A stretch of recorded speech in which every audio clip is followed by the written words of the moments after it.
اسے جھاڑیوں کے پاس سے بلی کے بچے کے رونے کی آواز آتی ہے۔ آمنہ حیرت سے، یہ کس کی آواز ہے؟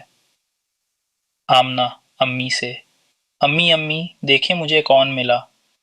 امی مسکراتے ہوئے، ارے یہ تو ایک چھوٹا سا بلی کا بچہ ہے، تم اسے کہاں سے لائی ہو؟ آمنہ یہ جھاڑیوں کے پاس رو رہا تھا، مجھے لگتا ہے اسے بھوک لگی ہے اور کوئی نہیں ہے۔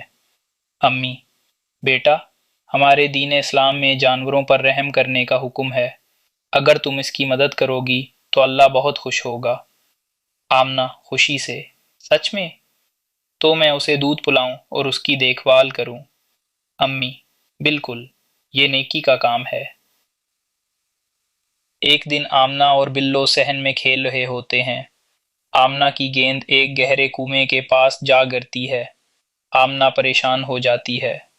آمنہ اداس ہو کر، اوہو میری گیند، اب میں اسے کیسے لوٹی؟ آمنہ حیرت سے دیکھتی ہے۔ بلو کسی طرح گیند تک پہنچ جاتی ہے اور اسے اپنے منہ میں دبا کر احتیاط سے واپس آمنہ کے پاس لے آتی ہے۔ آمنہ حیرت اور خوشی سے، بلو تم نے میری گیند واپس لا دی، تم تو میری سچی دوست ہو۔